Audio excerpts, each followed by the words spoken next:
Hello everyone, investment scams rampant. Please vigilant and discerning. Do not trust information from unknown sources. Please make sure to recognize 2 official Capital Securities community, Facebook, Capital Securities, YouTube, Capital Wealth Insights. Hello everyone, welcome to Kuni. Good evening. Today is Wednesday, January 21st. I'm analyst Jung Jita. If you remember, please help us by liking, subscribing, and sharing. If you have any investment questions, feel free to leave a comment. If I don't get to answer your question today, I'll make sure to address it in tomorrow's class. The weather is especially cold today. I remember it's cold in the north, central, and south region. I've heard from quite a few people that it's pretty cold. When class started, some students also reminded us to dress warmly. According to the weather forecast, this cold spell will probably last until Saturday. It might continue until Saturday. So everyone, make sure to keep warm when you go out and take care of your health. All right, everyone. Good evening. Hello. I see that Mei Daisy is online. Good evening, Mei Daisy. Good evening to Yulunga. Hello to Hui Huan. Good evening to Ilunia. And hello to Alice Fu. And who is this staff member? Good evening, staff member. Good evening. Good evening. First, let me thank you. I already answered Mei Daisy's question. I just left a comment replying to her. She said that right now there's a shortage of chips, whether it's Micron, Samsung, Hynix, and so on. There's a shortage of HBM. With the development of AI, plus DDR or DDR5 are all in short supply. After the memory market gets hyped up, what will be the next thing to get hyped? Let me briefly explain to everyone. Every single component, every single item will get hyped up. As long as it's related to AI, as long as it's connected to a supply shortage. You can imagine, like before, people were talking about cooling systems getting hyped. And after that, now maybe recently, it's power generation stocks that are being hyped. Power stocks and shortage-themed plays are being hyped. TSMC's AI power link is driving energy stocks higher. US markets too, like uranium mining stocks, UUU, and UEC. SNR, Oklo, and so on, these stocks are all somewhat related, and the energy sector themes are all being hyped up too. Now, if you look at what's been really hot lately, it's probably the memory sector. After the memory stocks have been hyped, you start to wonder which companies or which groups might not have been hyped yet.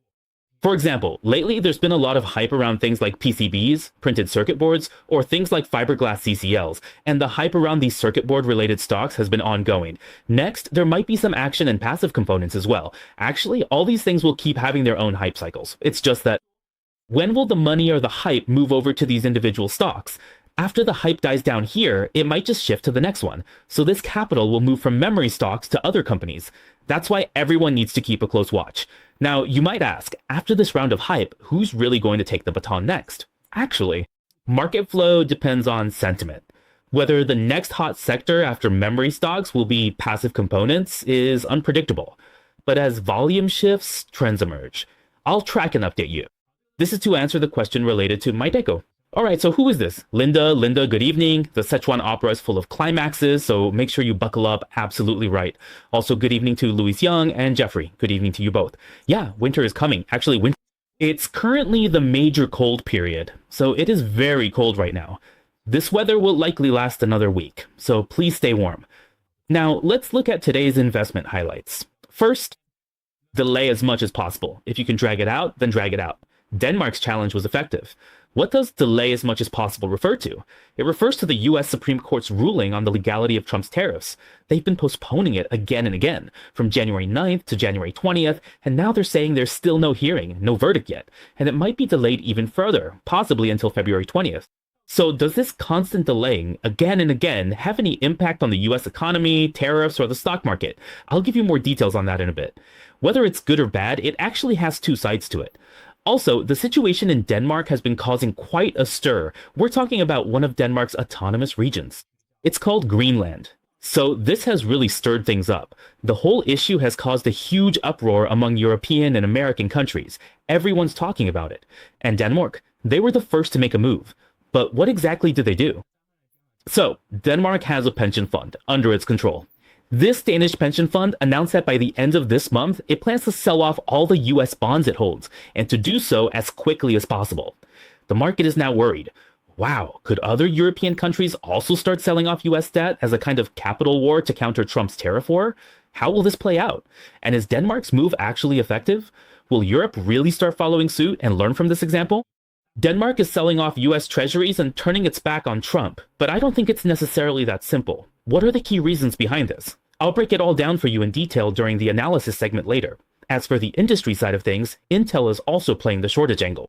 Wasn't there a huge shortage of memory chips before? You can see that in Taiwan. Companies like Nanki, Winbond, and 326, and also Adata and Transcend, their stocks have all been going up.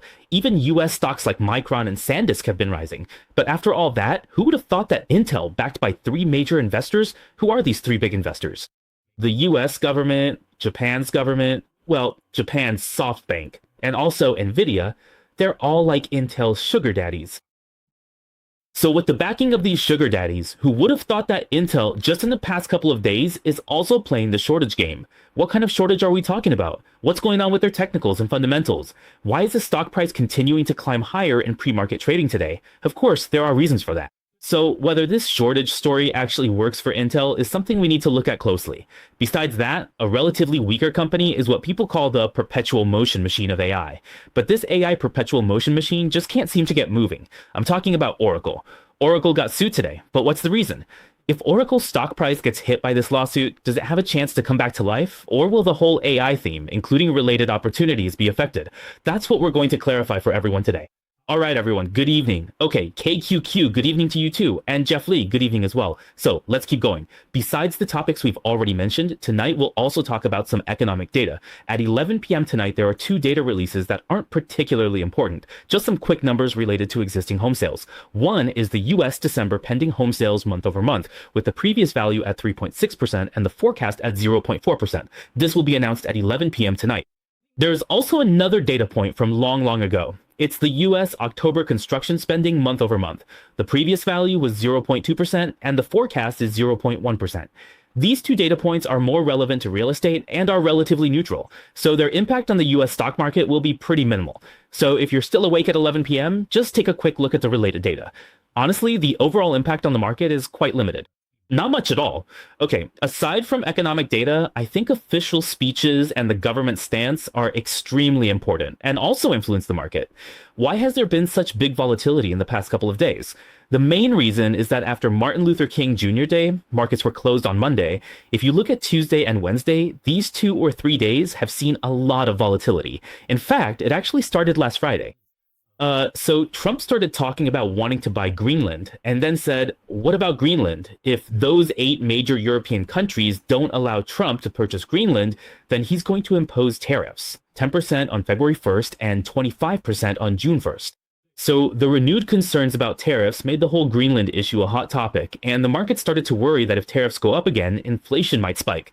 Then US bonds and the dollar could be sold off, and even ETI bonds might be dumped, so US bond prices keep dropping and yields have shot up to 4.3. With all these factors piling up one after another, we can see that the US stock market has recently experienced a pretty significant pullback. These things are what's causing it. But how long will these events, these issues, actually last? Let me tell you, we don't think it will be too long.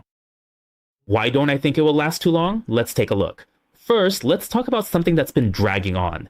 This issue, the US Supreme Court, sparkling water, good night. The US Supreme Court, right? They said, so what's next? The decision on the legality of these tariffs keeps getting postponed. Postponed until when? Maybe another month, possibly until February 20th. If they lose the case, the US government might have to refund $130 billion in tariffs, maybe even $150 billion, regardless of whether it's ultimately deemed legal or not. That money would have to be returned. Actually, from the actions of the US Supreme Court, you can see one thing clearly. Last year, a verdict was expected, but it was repeatedly postponed to Jan 9th. Then it was pushed to Jan 20th. Expected yesterday, it delayed again to Feb 20th, another month. Is this delay really good? Is dragging this out really bad? We think not. Why? It is like the semiconductor tariff scare. People feared tariffs would crash TSMC, Micron, Samsung, and the whole industry. Everyone expected a disaster and was deeply worried. AMD and all semiconductor firms would be hit. Before Trump's semiconductor tariffs, everyone was scared during the months of silence. Despite the warnings, no news ever came. Finally, after half a year, I remember it was at the end of last year, at the end of the year, when Trump finally spoke up. He said he was going to impose tariffs. But the key point is, after dragging it out for half a year, do you know how he actually did it? everyone had been anxiously waiting, wondering how much the tariffs would be. Would it be 20%, 15%, 30%? Markets speculated how TSMC or Micron would react to 10, 20, or 30% tariffs. Everyone watched closely, but then Trump unexpectedly announced he would impose them. Oh, he might impose a 25% tariff. He wants to, but at the same time, he added a lot of exemption clauses. For example, with semiconductors, everyone was scared to death. Tariffs on semiconductors, right? He did impose them, so he saved face. He didn't back down just because of TSMC. He didn't withdraw everything. He didn't skip any of them. He did impose tariffs, but the way he did it was interesting. First, he only targeted those related to the United States. As for technology, any semiconductor technology that benefits American companies, chips that help the development of AI in the US, data centers in the US, AI chips, and so on, any technology or semiconductor that brings significant progress or advantages to the US, all of these are completely exempt from tariffs. In other words, as long as something is beneficial to American businesses or industries, he won't impose tariffs on it at all. He says this on his blog. So on the surface, he claims, oh, I'm going to impose a 25% tariff on everyone. But in reality, during the process of imposing these tariffs, you'll notice there are actually a lot of exemption clauses. He might be considering the development of the industry, the cost for American companies, and concerns about inflation. So at first, he acts tough. He starts tough, but softens as things get messy. A downward trend. Even with the US Supreme Court, it's not necessarily bad.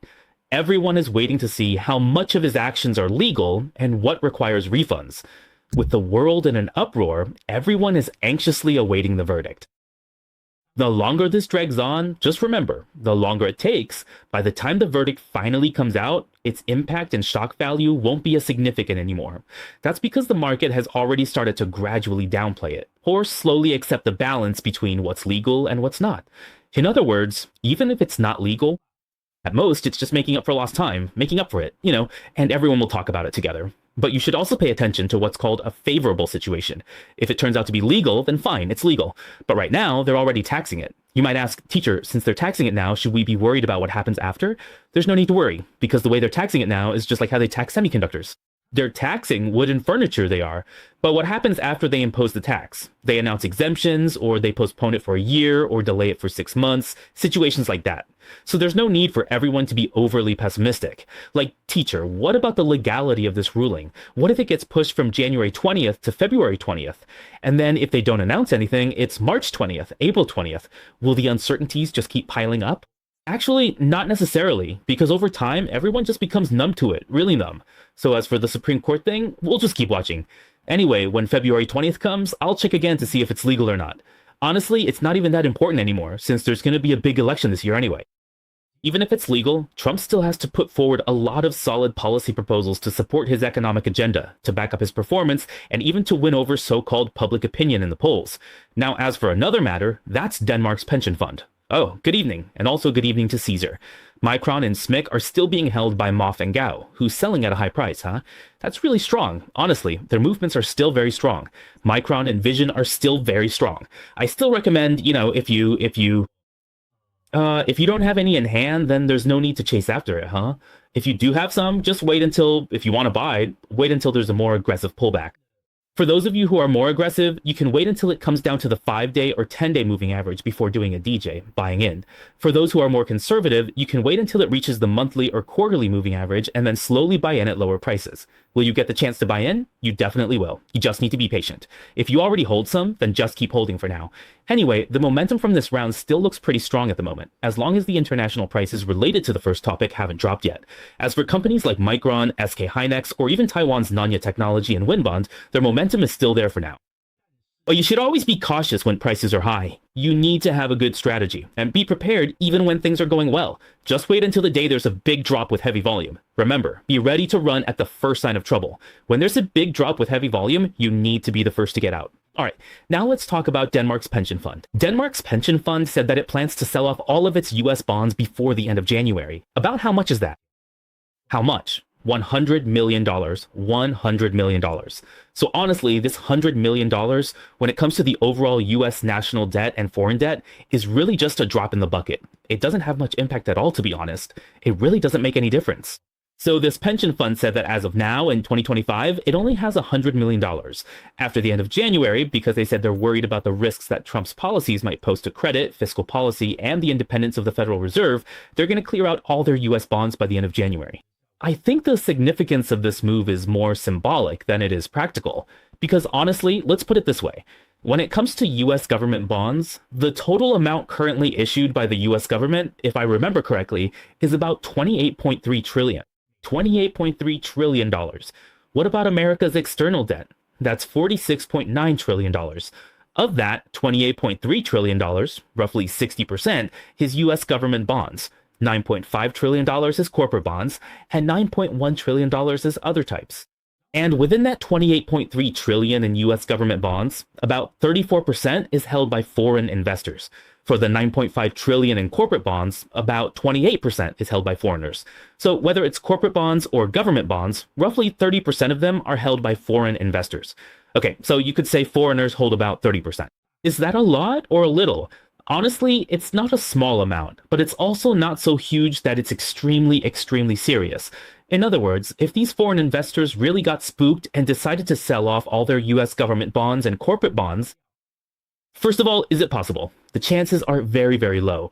It's possible they might adjust a portion of their holdings, but to say they'll sell everything and stop buying US-related corporate or government bonds altogether, I think that's very unlikely. Almost impossible. Basically not going to happen. Do you know why? Because US government bonds or corporate bonds, whether it's US stocks or US government bonds, make up the largest bond market in the world, and they're also the most liquid bond instruments and products out there. So when you talk about these foreign holders, whether it's central banks from different countries or foreign institutions, they will definitely buy so-called risk-free bonds, or bonds from companies with the most stable and reliable returns. And what are government bonds? They're basically buying US bonds. You can't really buy others. You can't just go buy Cambodian bonds, right? And you can't buy Taiwan's either. It's not that stable. Maybe some people buy Japanese bonds, but you can't really replace US bonds by buying Vietnamese, Chinese, or other countries' bonds. It's just not possible for companies either. So for these international institutions or central banks that hold a lot of funds in cash, who do they end up buying from? They still have to buy US bonds. It's a very practical issue. So does it really matter that the Danish pension fund sold off $100 million at the end of January? Not really, because the total amount of bonds is $28.3 trillion. That $100 million is extremely, extremely, extremely, extremely small in comparison. The reason this incident caused such a big fluctuation in the bond market is because people are worried. Will Denmark be the first to make a move, firing the opening shot? And then will other countries like the UK, France, Germany, or even other European countries follow suit? Will other European countries follow Denmark's example and sell off all their bonds together? I think that's impossible. Almost impossible. Like I just mentioned, US government bonds are an excellent, excellent tool for risk-free rate investment. So what methods will these European countries use? At most, it would probably just be selling bonds. Selling bonds is a tool, mainly used as a threat. The second thing is, if Trump imposes tariffs on our countries, the EU would retaliate with tariffs on American goods, potentially totaling 93 billion euros. It is a cycle of reciprocal tariffs.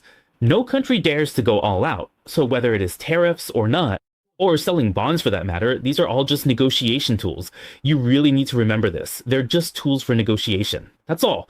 So about UBS Securities. UBS said that even though there's a lot of talk about selling off US assets, like I'm going to get rid of my US dollars, sell off US Treasury bonds, because the US is so unstable. But honestly, after you sell, you have to find something that can replace the US, replace US stocks. And to be honest, you just can't find anything like that. So it's not really possible to sell everything off completely. That's a huge gamble too. That's why UBS believes that it's basically impossible to have an asset allocation that doesn't include the US at all. As for the US Treasury's Besant, he also thinks that the idea of Europe selling off US Treasuries as a form of retaliation is a false issue. What's even more interesting is, why did the president of Finland specifically bring this up? You know, it's because Finland is one of the Eurozone countries.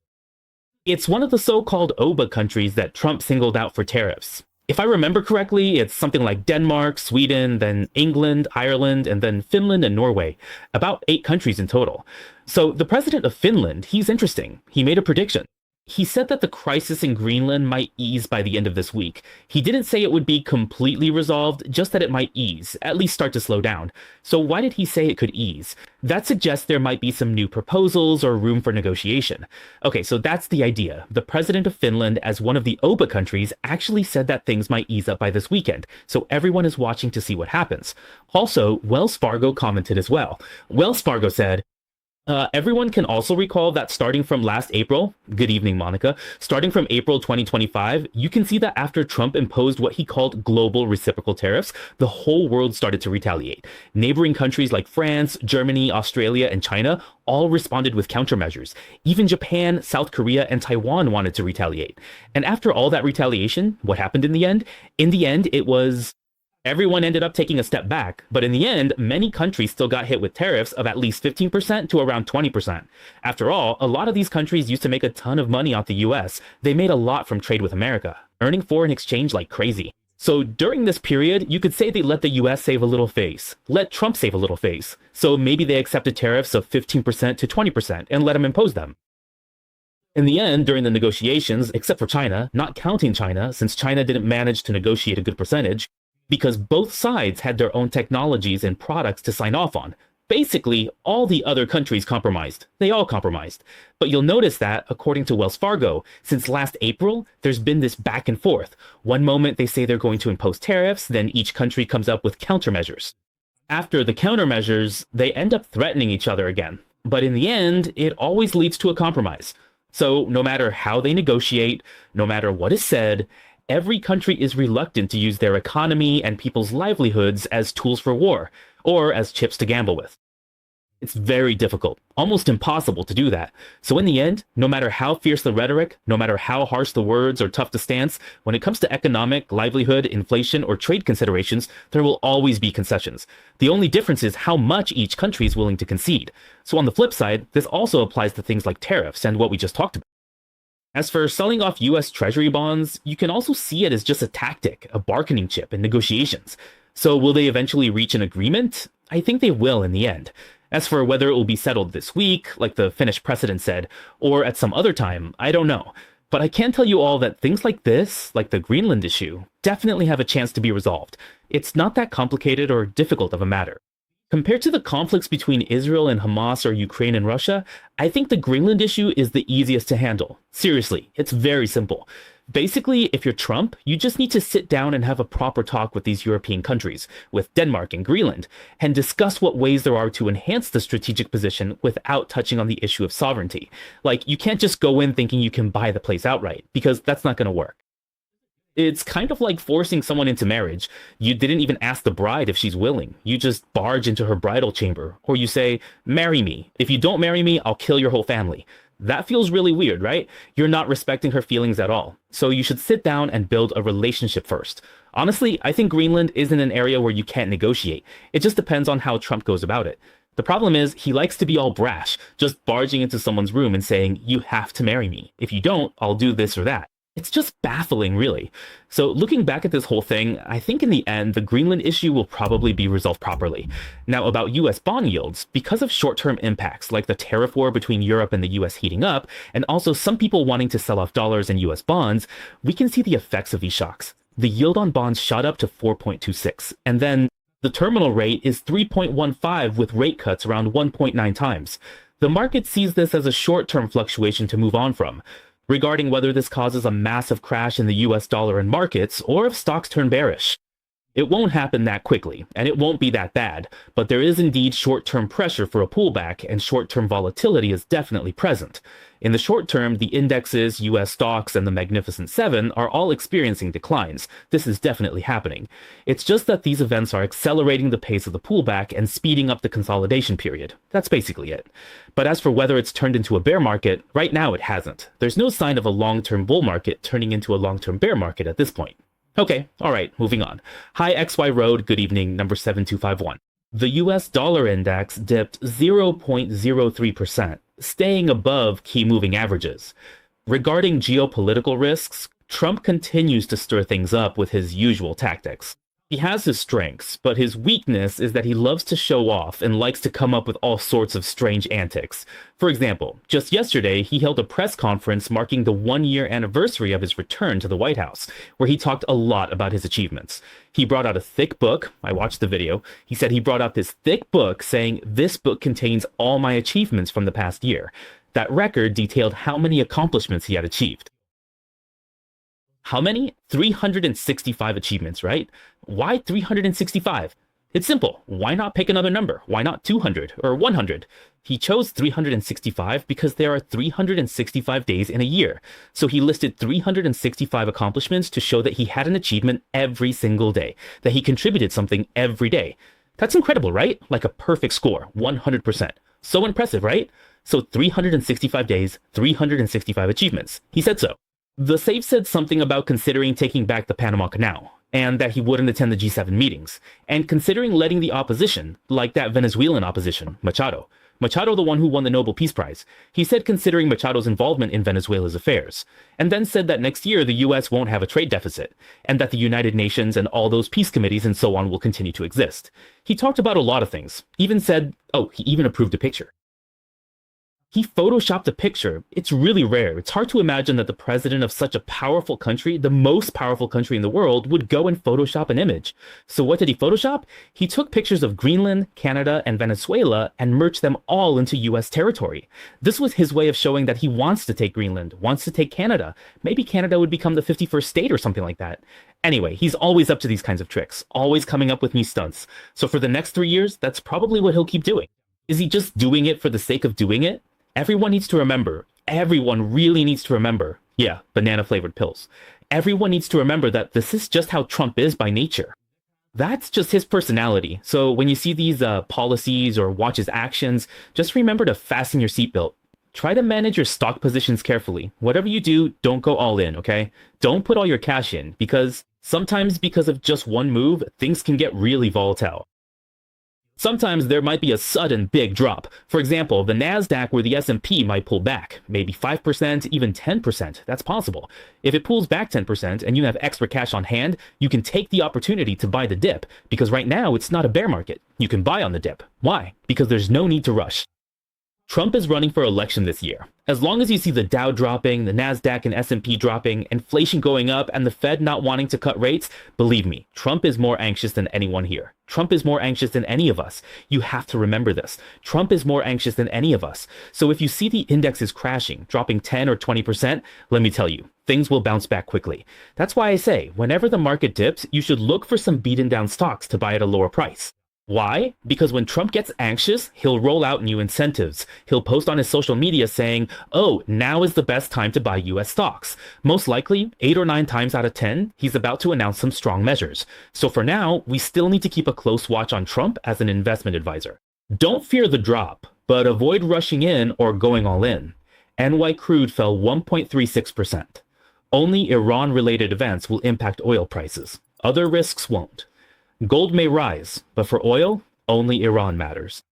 All right, so for gold, things like geopolitical risks, political events, or whoever says what, like if Trump says something, those kinds of things might trigger safe haven buying for gold. But for crude oil, that's not the case. They're two different commodities. As for economic data, over the next couple of days, I'll keep tracking it for everyone. Tonight at 11 p.m., just pay attention to the real estate data. That should be enough. As for industry news, I don't think we need to track earnings reports this week, because the important ones will only come out next week. Just take a look at the screen and remember which companies are reporting next week. That's enough. There are a lot of heavyweight earnings reports next week, but not this week. So make sure to pay close attention next week. There are a lot coming up. All right, let's start with the first company in the industry section. Intel. So Intel has 3 big backers, 3 major investors. One is the US government, another is Japan's government, and the third is Nvidia's Jensen Huang. These 3 major backers all have invested in Intel and hold significant shares. Some own 5%, 10%, or 2%. So what did Intel's chief financial officer say?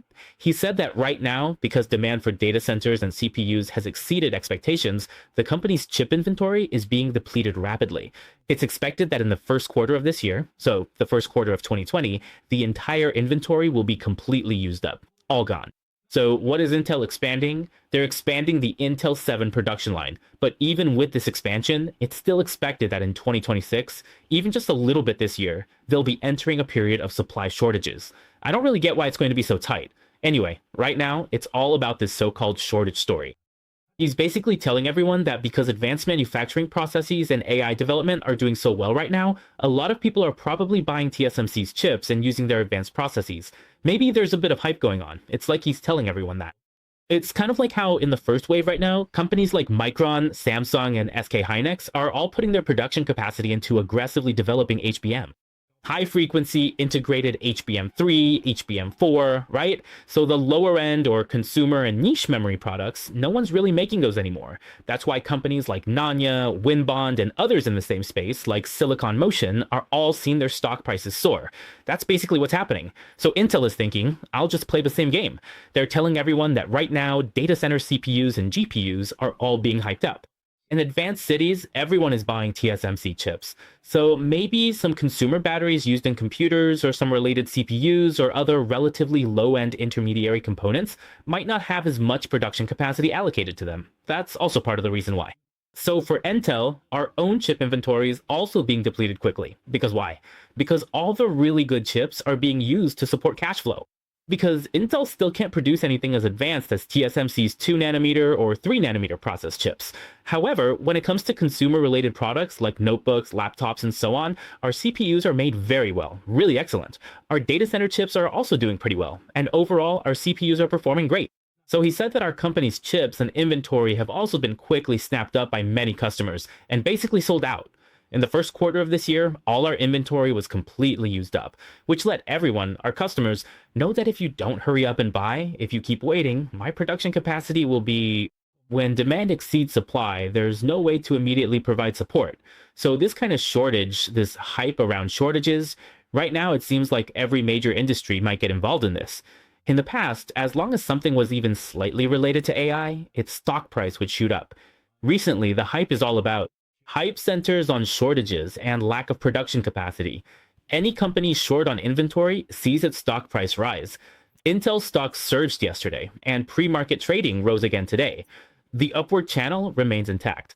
It's been pretty regular. Every time it hits the line, it comes back down, hits the line, comes back down. But in the past couple of days, it just broke out of the upward channel. So what everyone should watch next is first, whether Intel's talk about shortages is actually true, or if it's just the CFO saying something to make customers a bit nervous. Why? Because on the 23rd, they're going to announce their earnings report. On the 23rd, the earnings will be released. So keep an eye on how things go, especially now that it has the backing of 3 major investors. As for the earnings report, has its advanced process technology and foundry business improved at all? Is there a chance for a turnaround? And then can the shortage narrative help it in the first quarter or even throughout this year's market performance? It seems like there's a dream scenario being painted here. So let's see if there are any new updates or highlights when Intel announces its earnings on January 23rd. As for the technical side, just keep an eye on the upper edge of this upper channel. It broke through in the past couple of days, so after the breakout, you don't want it to fall back below that level. As long as it doesn't drop below, there's a chance for another upward move. So just watch this blue trend line and the upper channel. Treat it as short-term support. If it holds, there's still a chance to push higher. If it doesn't hold, at most it will just pull back and retest the original upward channel range. So that's a little extra info for everyone regarding Intel. All right, now for another stock. This one is relatively weaker. The other stock is Oracle. Oracle has really had its ups and downs, a real roller coaster. Back then, everyone was talking about last year's so-called perpetual motion machine theme in AI, and Oracle was mentioned. The two of us talked about Oracle, right? OpenAI collaborated with Oracle, and Oracle bought NVIDIA's capacity. Then NVIDIA invested in OpenAI, so OpenAI bought Oracle's capacity, and Oracle went and bought NVIDIA chips. It's like you buy from me, I buy from you, you buy from me, I buy from you, and so on. So that was the factor. Hundreds of billions, just buying and buying. The perpetual motion theme. All that movement. And in the end, you realize it all eventually freezes up. Suddenly, it just stops. So why did it stop moving? Yeah, before this, Oracle was trying to buy NVIDIA's chips and wanted to collaborate with OpenAI. But it seems like they're having some cash flow issues because they're investing $10 or $20 billion just burning through money nonstop. Because they need to burn through 50 or 60 billion, just burning and burning. And in the end, in their most recent financial report, their free cash flow, FCF, actually changed. It went from negative $6 billion to negative $10 billion. In the financial report released at the end of last year, it mentioned that their FCF reached as much as negative $10 billion. So their stock just kept dropping. That's what happened to these days. So after all that dropping, is it done yet? It seems like it's not over yet. Why? Because Oracle? Today, there's another mess. Here's what happened.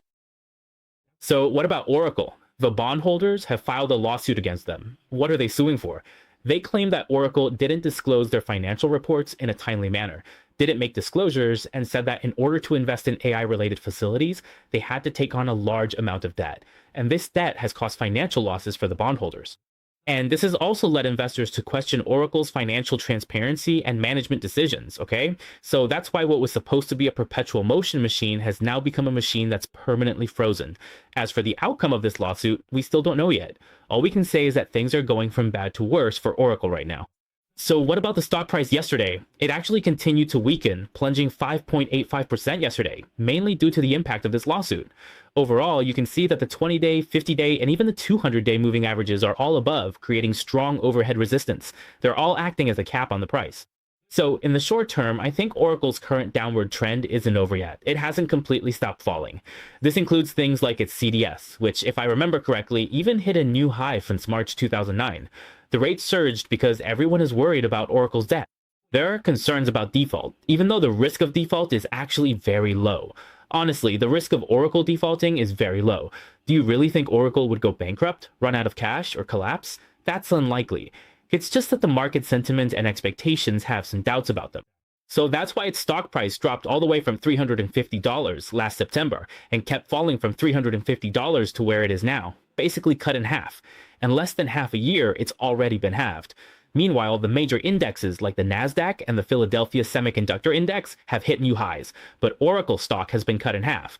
That just shows you how much concern there is about its financial transparency and debt pressure. That's how serious it is. So keep an eye on Oracle and watch it closely, okay?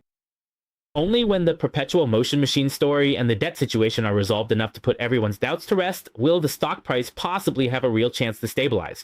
Otherwise, as long as all the moving averages, monthly, seasonal, are sloping downward and pressing the price, the chances of a sudden breakout or a sharp V-shaped reversal are honestly very low. So for those holding Oracle stock, you probably still need to wait for a while, let it fluctuate and build a bottom. It's going to take some time. So that's the situation here.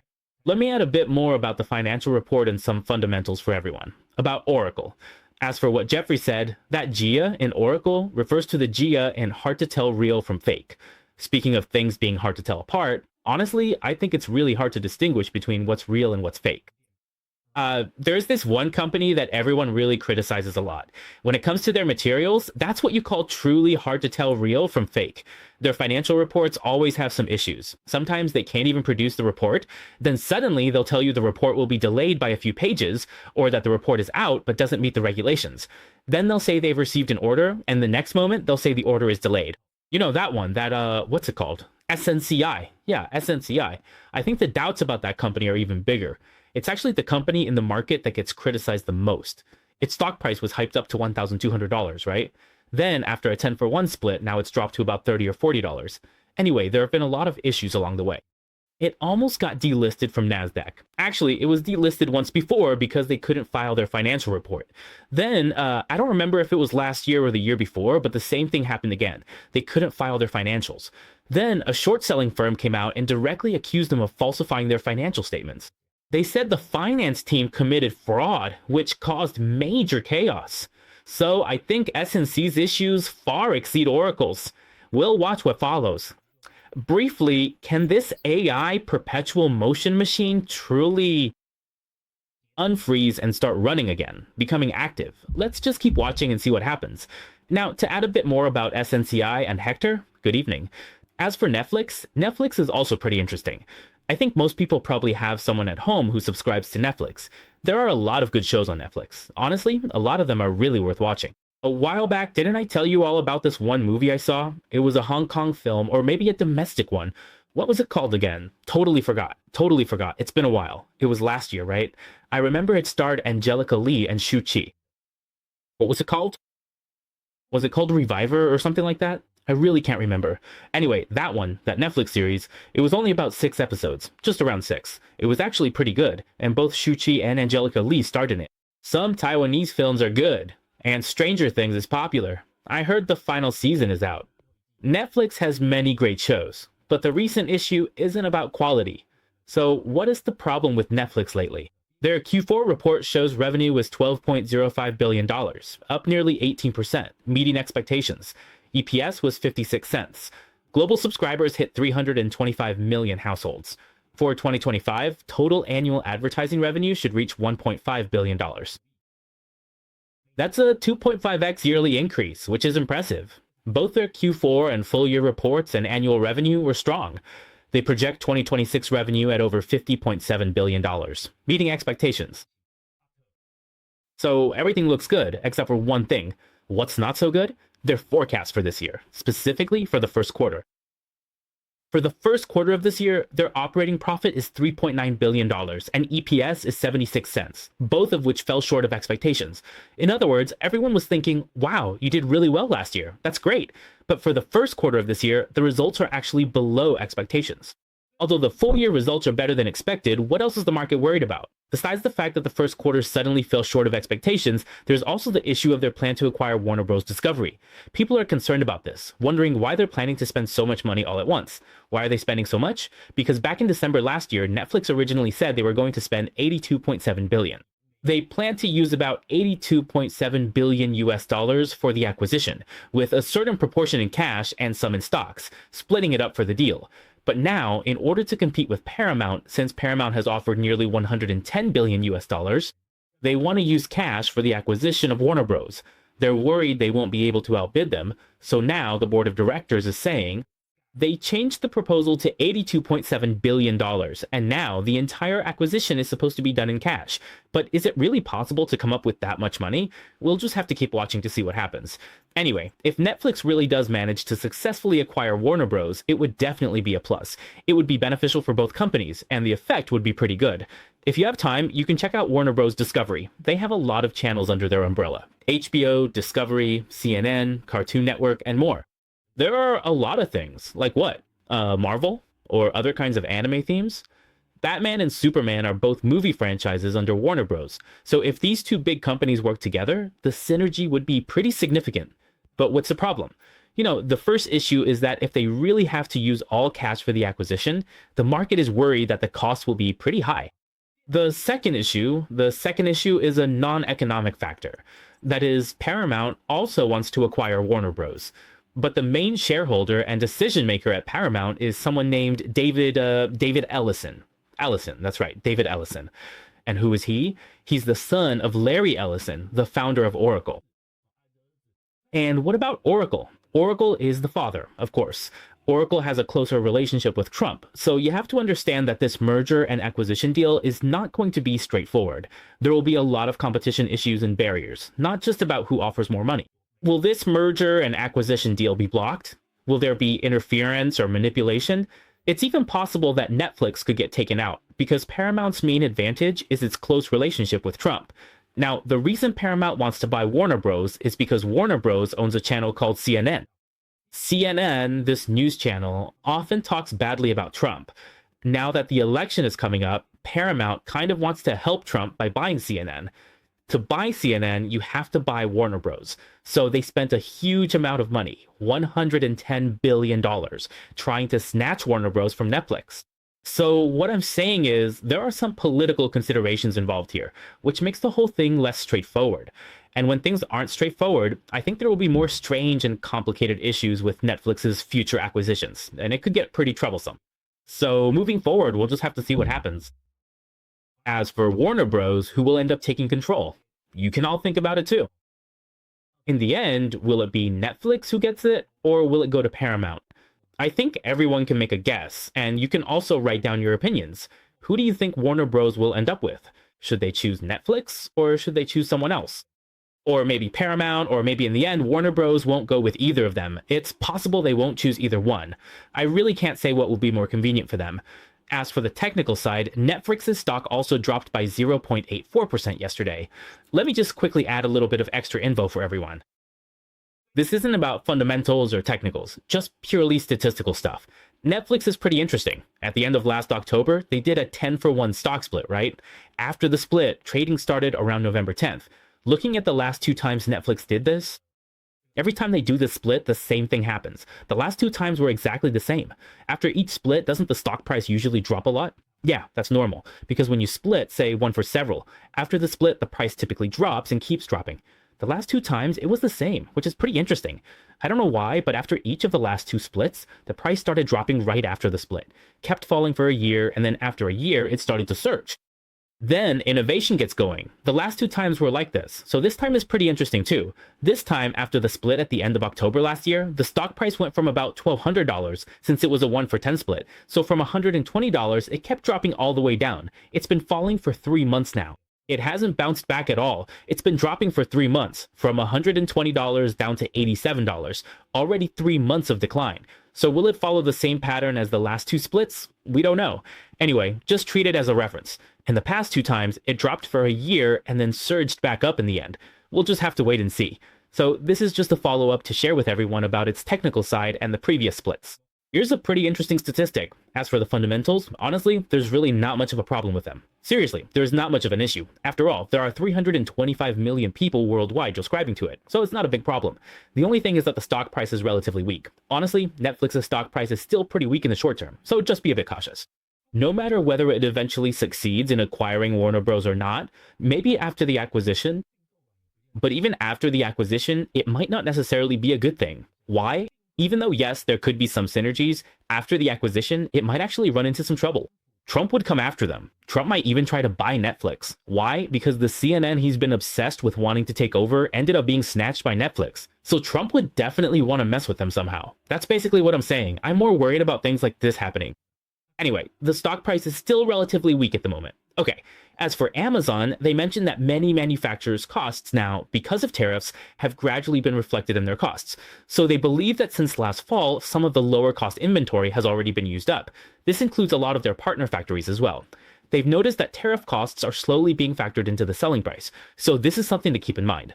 The reason to keep it in mind is that if there aren't any new tariffs this year, if nothing happens. So that's basically how it is with the CPI and PPI. Tariffs do affect inflation, and to some extent drive up manufacturers' costs, but right now it's still within a controllable range. So whether it will cause inflation to spiral out of control, at the moment, that's unlikely.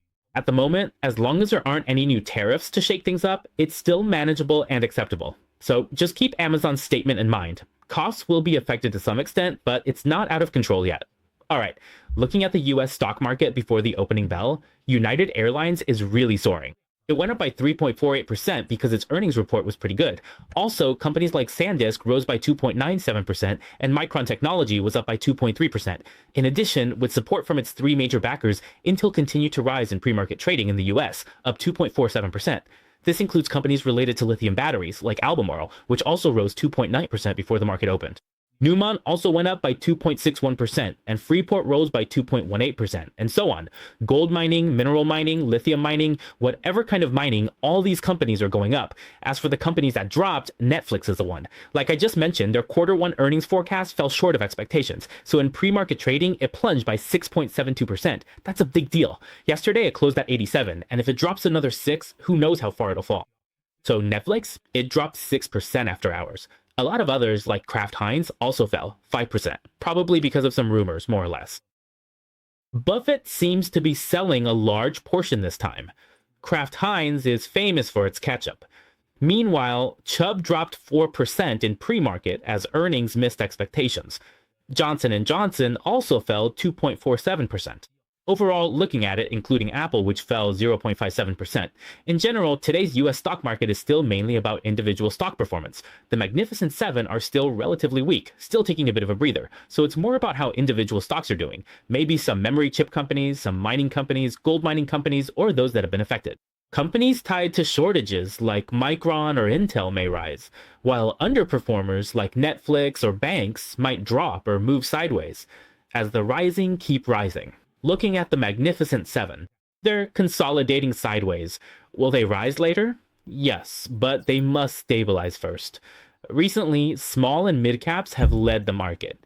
Yesterday, the Dow fell 1.76%, breaking its monthly moving average, though the quarterly average still provides support. What about the Nasdaq? Yesterday, it dropped 1.68%. So let's pay attention to this ascending wedge consolidation pattern. The upper resistance area of this ascending wedge, if it pulls back and can hold at that level, then there shouldn't be too much to worry about. All right, if it can hold, then there's not much to worry about, right? So the short-term resistance that was there before now becomes support. Since it broke through, if it pulls back, just watch the support level. If it holds, then there really isn't much to be concerned about. The monthly and seasonal moving averages are also showing a bullish alignment right now. But even among the Magnificent Seven, are they actually the relatively weaker group within the entire index? Yesterday and the day before, they effectively broke below the quarterly moving average. We were just talking about this yesterday. And then yesterday, with that drop, the decline was the biggest, down 3% in a single day with a long black candlestick. In the short term, after breaking below the moving average, they might need some time to recuperate and regroup, maybe take a break for a while. But honestly, in the future, whether it's the Magnificent Seven, the AI leaders, or the biggest players in each field like Nvidia, Apple, Tesla, and so on, the companies with the greatest competitive advantages, it's still necessary for them to lead the way. So whether the index can stay strong or the market's focus can once again gather around the Magnificent Seven will play a very important role. Even though the Magnificent Seven have been relatively weak lately, just treat it as a short-term pullback and consolidation. In the future, we'll still need them to continue to bring together all the information and momentum in the market. All right, that's all for the group-related content. Before the US stock market opens, we're providing you with the latest updates. When class is over, remember to like, subscribe, and share for us. If you have any investment questions, feel free to leave me a comment. Finally, I wish you all smooth trading, and I'll see you tomorrow. Our company has no improper financial interests in the individual securities recommended or analyzed. The information in this program is for reference only. Investors should make independent judgments, evaluate carefully, and bear their own investment risks. If you don't want to miss the latest market updates, be sure to turn on the notification bell and hit subscribe. In addition, we have plenty of great video content on both Facebook and YouTube. Don't miss out. In our group, we share in-depth explanations of global financial events with you every day.